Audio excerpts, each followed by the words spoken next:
The transition to Apple Silicon has no doubt been one of the most transformative things to ever happen at a tech company, but that's not without some drawbacks. Apple Silicon is undoubtedly king in terms of performance per watt, cooling efficiency, and thermal performance, but the new Macs with Apple Silicon are backtracking in a number of ways, the most significant of which is repairability and upgradability. Apple Silicon is entirely SOC based, which completely eliminates any upgradable or removable components. Take my M1 Mac Mini, for example. I bought this thing at launch in November 2020, and it's the base model, which means I've only got 256 gigabytes of storage. And quite frankly, that's not enough. Unfortunately, I'm not the only one who thinks that, because Collin, aka DOS Dude, aka an absolute technology mastermind, said, hey, what if things don't have to be like this? So today we are going to take my M1 Mac Mini and upgrade it to the max. Literally, we're gonna go from the base 256 gigabytes of storage all the way to 2 terabytes. Let's get into it after this message from today's video sponsor. Today's video is sponsored by Acorns, the easy saving and investing app that gives you access and knowledge to build your future. Acorns helps you save and invest for your future with portfolios that are diversified by Acorns, customized by you. And they make things super easy with automated saving and investing, starting with spare change, now with the ability to pick individual stocks for your diversified portfolio. Acorns keeps the foundation of your base portfolio diversified for the long term, just like they always do. And beyond helping you invest, you can get tools and guidance along the way to learn about investing, access premium education, including expert-led bite-sized courses, interactive quizzes, videos, and more. So whether you want to use Acorns to round up your purchases to save spare change, invest in diversified portfolios, or gain expert knowledge to help you enter the world of investing and savings, Acorns is here for you. Head to the link in my description and download Acorns to start saving and investing for your future today. Big thanks to Acorns for sponsoring, and now let's get back to the video. Guys, we are in the DOS Dude dungeon, and today's project is the Mac Mini. These are two 1 terabyte NAND chips, so each one is 1 terabyte. So as far as I'm aware, this is not the first time that something like this has been done. I don't know if someone went from like 256 to 2 terabytes, but we're gonna show you the step-by-step on how this process works. And if you want a even more detailed explanation, Collin's got a video that will be linked in the description below going through this step-by-step. I do love how easy it is to take these things apart. It's a grand total, I think, of 13 screws in this Mac Mini. We gotta take the heatsink, the fun, very good little speaker has to come out. Yep. You don't want to melt literally anything that's made of plastic. Yeah, any plastics, and anything that you can remove, you should remove, because, you know, the less that gets heat on it, the better. The NAND chips have what's called underfill under them. You can see this, it's like this, what was injected under them as a liquid, but it gets to a point where it's like rock solid and hard.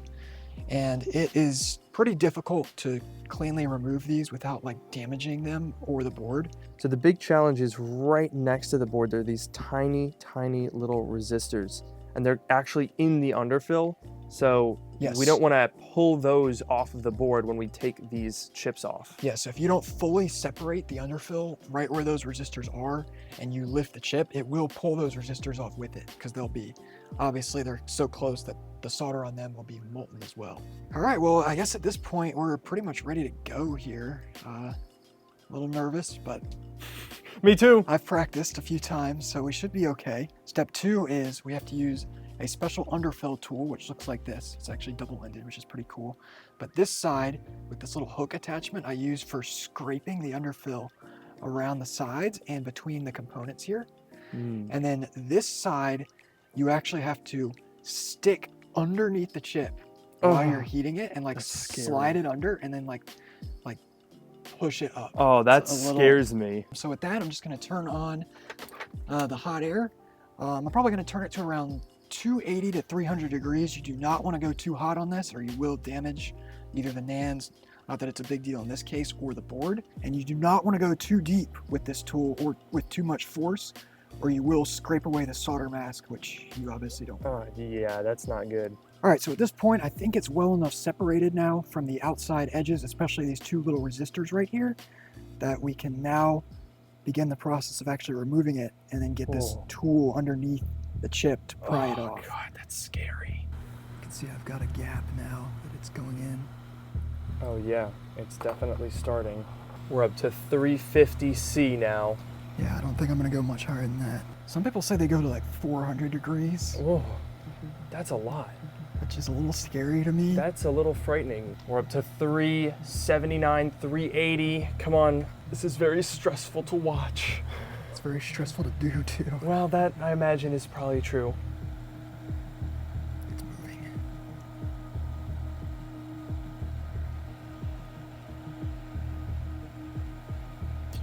Ooh, dang. There it is. Holy moly, that was terrifying. And our components are still good here. Yeah, looks like those little resistors did not lift. Which is that is good. huge news. Yes, that's very good. All right, so let's move on to chip number 2. Oh, look at that. Beautiful. All right. Whew. The next step is to clean off all of this residual underfill, and it'll also clean off some of this residual solder as well. And once the board is up to solder melting temperatures, we can take this tool and just kind of scrape the underfill off. All right, and that looks pretty good there. So the last thing I'm gonna do is clean it with some rubbing alcohol and a paper towel just to get all that flux off of there. And then we'll take a look and make sure everything looks good. I'm sorry, do you use an optical drive as your reball platform? Yes, I've used this for literal years too. As you can see, this one matches up with the NAND footprint. Are those all Apple chip footprints? This is for a T2 Mac, so that's what that Oh, is you're for right. there. That's so cool. And now that the NAND has been applied to the stencil, we're just gonna use some solder paste to reball this one. We're just gonna take this tool and press it down into all these holes. And now with the solder paste in those holes, we're just gonna use the hot air to melt it onto the pads. All right, and that looks really good. The solder balls definitely have a lot more height to them now, which will make certain that it fully solders to the board. So to get started, I'm just gonna turn on my hot air to about 300 degrees. With that warming up, we'll just apply flux to all the pads. And then we will simply take our new NAND chips that we just finished reballing, align pin 1 to this top corner, closest to the SOC. And then we'll simply heat them and solder them onto the board.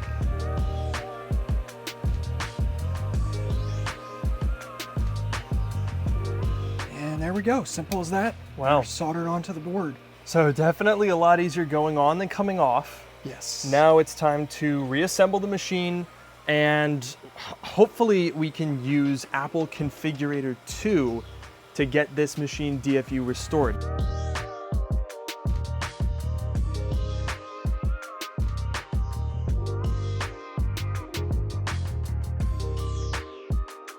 All right, so let's just plug it in and see what happens, I guess. Oh yeah, the flashing light means it's trying to boot. My heart is beating. This is the intense part. I know. Apple makes it so hard to do anything with storage these days, even in the Mac Studio, which we all know is modular. Okay, we got the Mac Mini in DFU mode. You can see the light is amber, 13.96 gigabytes. Now I should note here, I'm specifically using Big Sur because later versions of Apple Configurator and correspondingly later versions of macOS IPSWs apparently will not allow you to restore a machine with blank or unprogrammed NANDs or wrong NANDs. Fingers crossed. Do we have a plan B? No, Cool. it either works or it doesn't. That's not scary at all. And in theory, all we need to do is drag it over to here and it should restore it for us. All right, so I guess I'm just gonna wait for this. I don't have a monitor hooked up to the Mac Mini because I don't have a second one to hook up right here. But we're just gonna hope it's working. And All right, what's your over under? What are the odds? I don't even know at this point, honestly. Like, I don't know. It's moving like it's doing stuff. Yeah. This is a good sign. This is good. No! What? Failed to handle message type status message and error occurred while formatting the NAND. No. Not the NAND. Oh, is it back in DFU? Now it's flashing amber. Oh, that's angry. Trying Monterey now. No.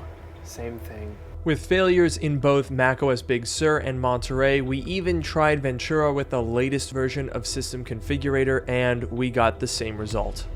Yeah, there it is. God damn it. Well, we're fucked. Apple, you're really pissing me off right now.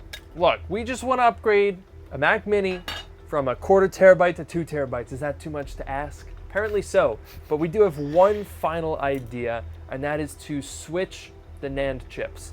I did some research on the Mac Rumors forums, and it seems like with 2 terabytes especially, people who've done this with the Mac Studio said that the order of the NAND chips was important. So we don't know which order these were supposed to be in, but there's only one other option, so we're gonna swap the chips. All right, chip swap in 3, 2, 1. Oh, nice. There they are. That worked. The funny thing is, we're in a situation now where if this doesn't work, I'm gonna cry. And if this does work, it's the stupidest thing I've ever heard. It's not looking any different than it did before. Not yet. Which is not a good sign. Well, we haven't gotten to that point yet. I only want one thing in this life, and that is a 2 terabyte Mac Mini. And it has to be custom done, not Yes, bought not a from Apple. purchased 2 terabyte Mac Mini. What? No way. No! God damn it! I really thought we were getting somewhere. I really thought this time would be different.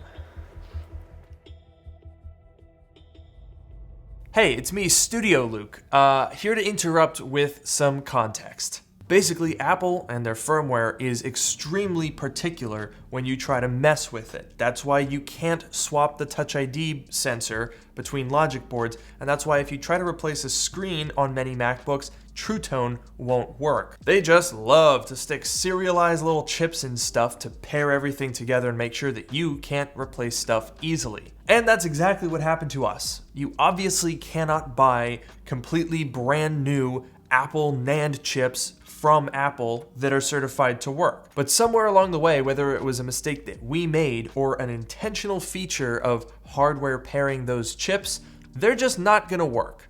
But fortunately, Collin is a very intrepid fellow. And a couple weeks later, we were back in business. Okay, I'm back in the DOS Dude dungeon.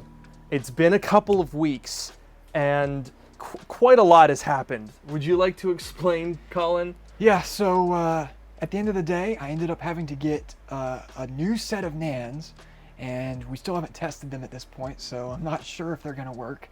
But these NANDs are, instead of being pre-programmed like those initial NANDs that I had gotten in the first half of this video, these NANDs were sold as being brand new blank NANDs, so no firmware, no programming on them. And the ironic part is that these chips were actually cheaper than what we did initially. So I think it was what, $400 for the first set? No, $180 for the program set that we initially got. Gotcha. And these came out to about $100 total for both chips. So okay, not so bad if at this all, works, it's less risky because you're not buying chips that were scavenged from a machine, they're blank. Yeah. And they're like almost half the price. Yeah. So if this works, this makes this upgrade even more worth doing. So that'll be cool. Like, could you imagine $100 to take your Mac Mini to 2 terabytes? I shouldn't get my hopes up here. Let's try it out first. But now I've got this rigged up with The my iMac rigged custom up to a Mac Mini Classic. This is another M1 Mac Mini, and this machine is fully updated with the latest version of macOS Ventura, the latest Apple configurator. Definitely a perfectly normal and not at all modified Mac Mini. Yes.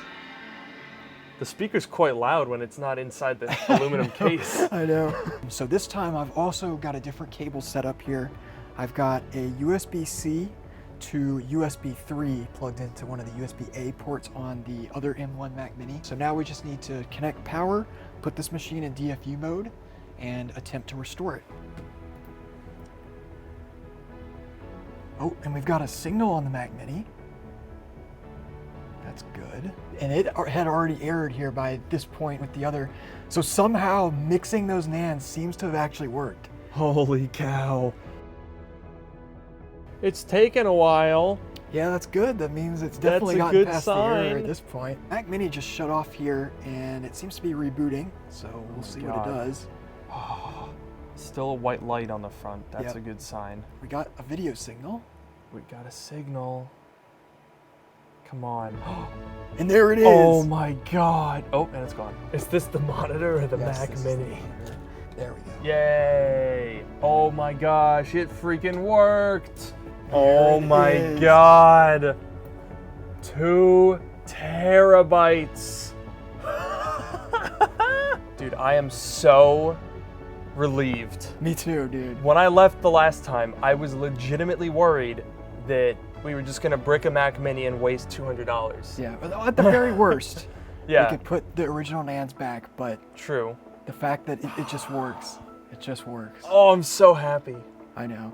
I think the important thing is that we learned some important lessons on how to do this upgrade going forward. Yeah, definitely. So you gotta be careful with the NANDs, step 1.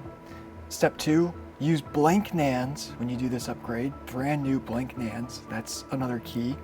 And then 3, I think that's actually it. So yeah, I mean, at the very least, we can now confirm, like, obviously the only way that we're ever gonna know about this is through experimentation. So we were basing everything off of what we had been able to find online. So now we can provide the most current up-to-date information, which is get blank NANDs, use the current version of Configurator and macOS Ventura, and seemingly that's the recipe for success here. Yep. And For upgrading an M1 Mac Mini. Yeah, and then cable-wise, I'm using a USB-C to USB 3A style cable. There's your current up-to-date information if you want to take on an upgrade such as this. If you have the tools and equipment, it's actually very cost-effective. I mean, $100. If you want Apple to do that upgrade, it's $800. This has been a roller coaster of a video, I know. but we finally made it, and I'm absolutely over the moon.